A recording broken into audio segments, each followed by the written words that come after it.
Welcome to Change Starts Here, a Franklin Covey education podcast for K-12 leaders driving meaningful change through bold thinking, real stories, and proven strategies for lasting impact.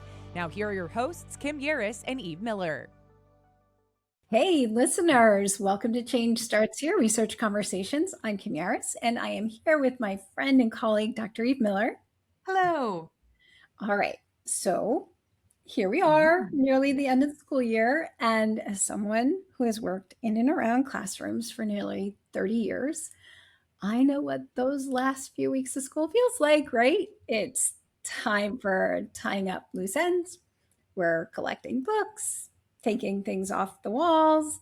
And at this time of the year, kids literally walk into the classroom and ask if they're doing anything. And they really mean it.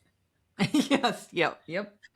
And, just remembering back, I feel like if I was lucky, maybe I'd get 20 minutes for real teaching in each period. And I will be honest with you, by that week, I was running on fumes. And I'm a little ashamed to admit this, and I hesitate here, but the temptation to pop in a movie and start packing was very real. No one would have blamed you, and the students probably would celebrate, right? Yeah.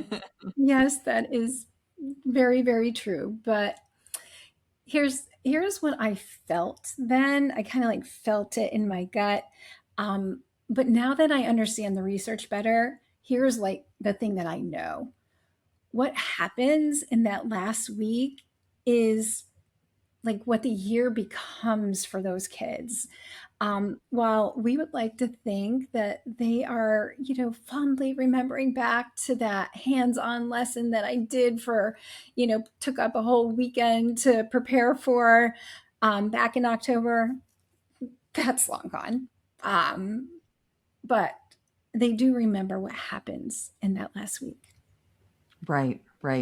And that certainly feels like a lot of pressure to put on that last week. And by last week, we're referring to the last few weeks, right? Like the last couple of weeks of the year. And there's barely any classroom time left in those last weeks, really. Yeah, it would be a lot of pressure if the answer was do more. Yeah. But we know that that's not the answer. So, listeners, in this episode, we are looking at what the research tells us about endings, why they matter so much, and how a few intentional moves in those final days can shape what students carry with them long after the school year is over. Because the goal isn't to squeeze in more content, it's to make the ending stick. Quick reminder, if you want more information about this topic, be sure to download the handout in the show notes. Yes. And as always, we bring the science into practice. We put a lot of emphasis on bringing you science-backed practices and, the newest, best findings that we find really interesting and that goes against the norm. And we bring those into usable documents for you for every single episode in a handout. And we think that this week's is really awesome. Kim's going to talk about it later. And our aim is to make implementing a lot easier through these. So help us understand this.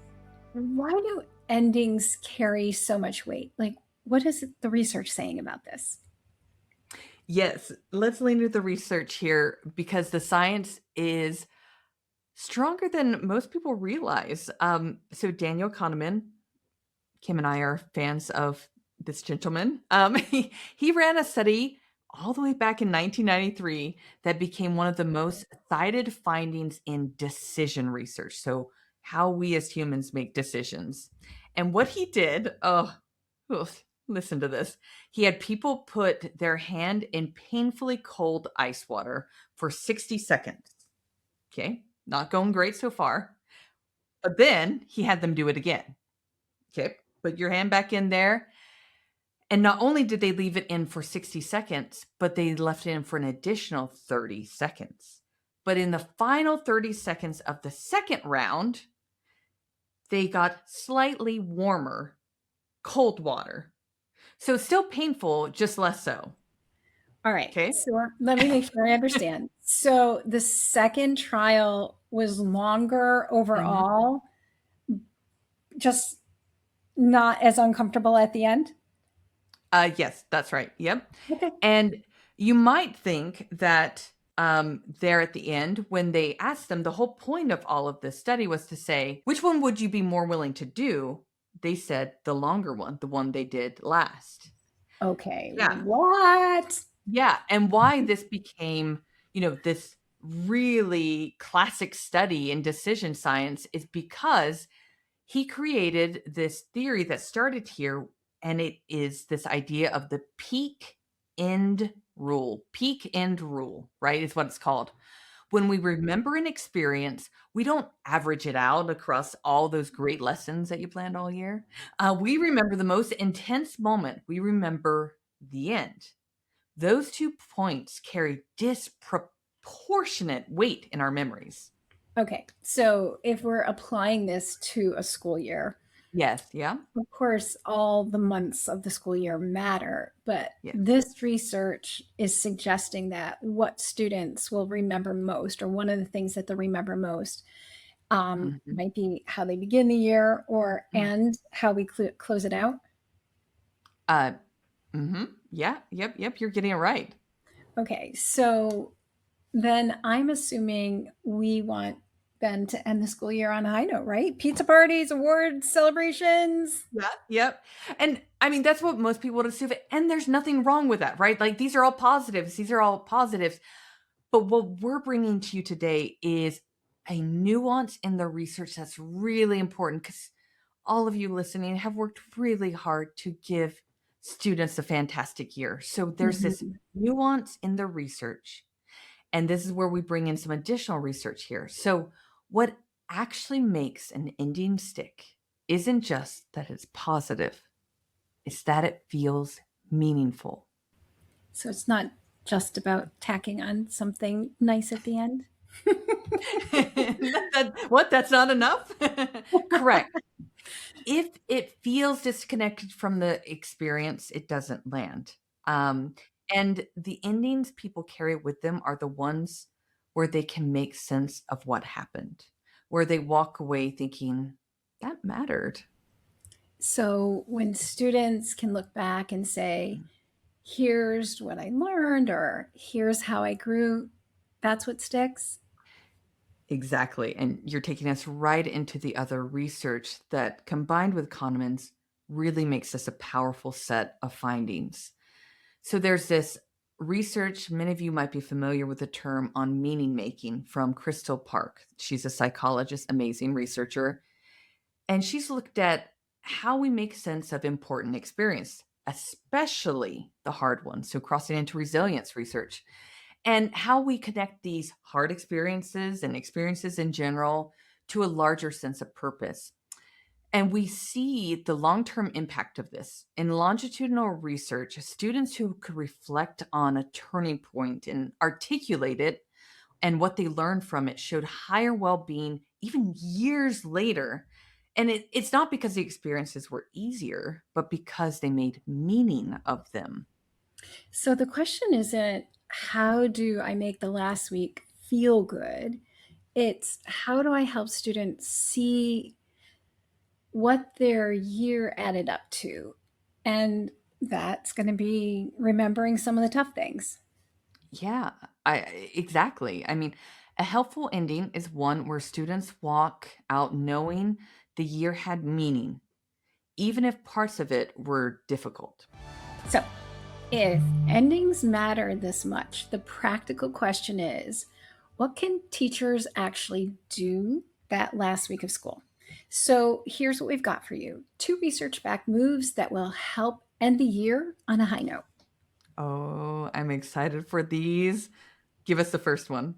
All right, so plan the last week with the end and go backwards.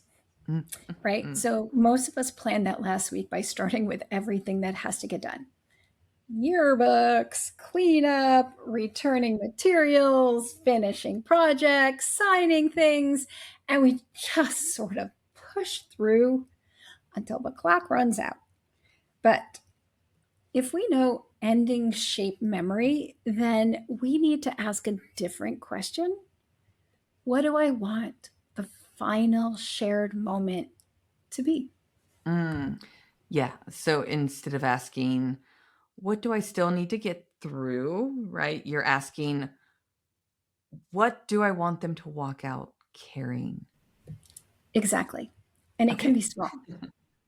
It might be the last minutes, 10 minutes or so in a circle, reading from a book that the class loved earlier in the year. It might be replaying a class joke or a ritual that became integral to the school year.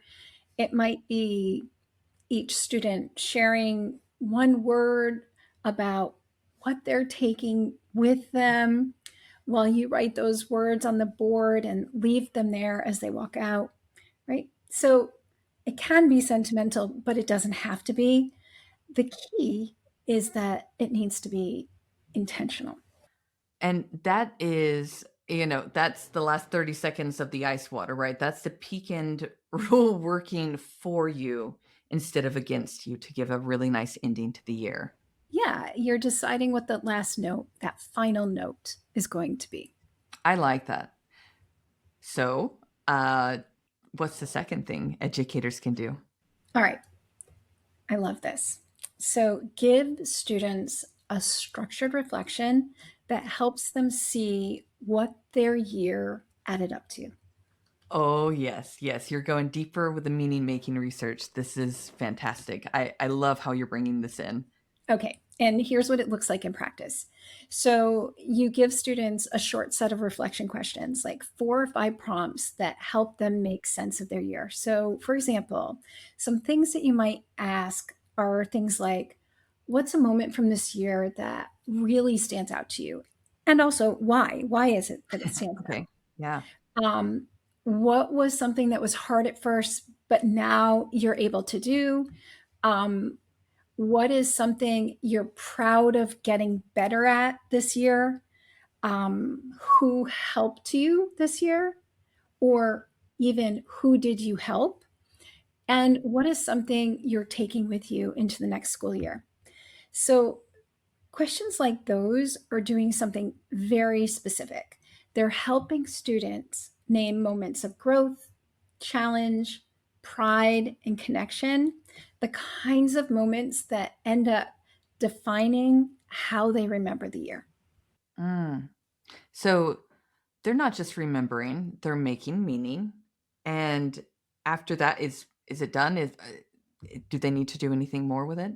Yeah, well, you know what? So you collect them, and of course, as a Mm. teacher, you're going to read them. If Yeah. there's time to write a short note back, that's a lovely thing. But this is important. That is not required. The reflection itself is doing the work because the research shows it's the meaning making that matters most, not the response to it. When a student puts words to their own year, that's where the impact is. I love that. I think it's also very meaningful for the teacher to read the meaning that the students got from the year. So that alone, it also can be very helpful, and it ties into, our next episode that's coming up, our final episode of the season, but it also takes the pressure off to not need to write a handwritten note in the busiest week of the year to 35 or 135 students. Yeah, during that busiest week of the year. Yeah, and it puts meaning making where it belongs with the student. Yes. All right. Listeners, for this episode, we built a handout with developmental variations of the questions you can ask students in grades K to 12 to make meaning. Be sure to download it. It's in the show notes, ready to help you close your year strong. Yes.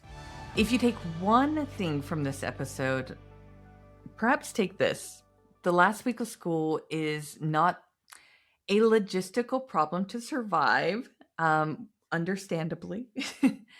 It also can be part of the year that students will remember most clearly. And the question is not, how do I make it feel good? The Yeah. question is, how can you help students walk out knowing that their year had meaning? So decide what that last shared moment will be, give them a reflection that lets them name what they learned about themselves. And that's it. That's the work. Yes. And to every teacher listening, thank you for the year that you just gave your students. We hope this last week or these last weeks is one that they remember. And we will see you next time. And until then, take care. Bye. Franklin Covey Education is a trusted partner in developing leaders from the classroom to the boardroom in over 8,000 schools in over 70 countries.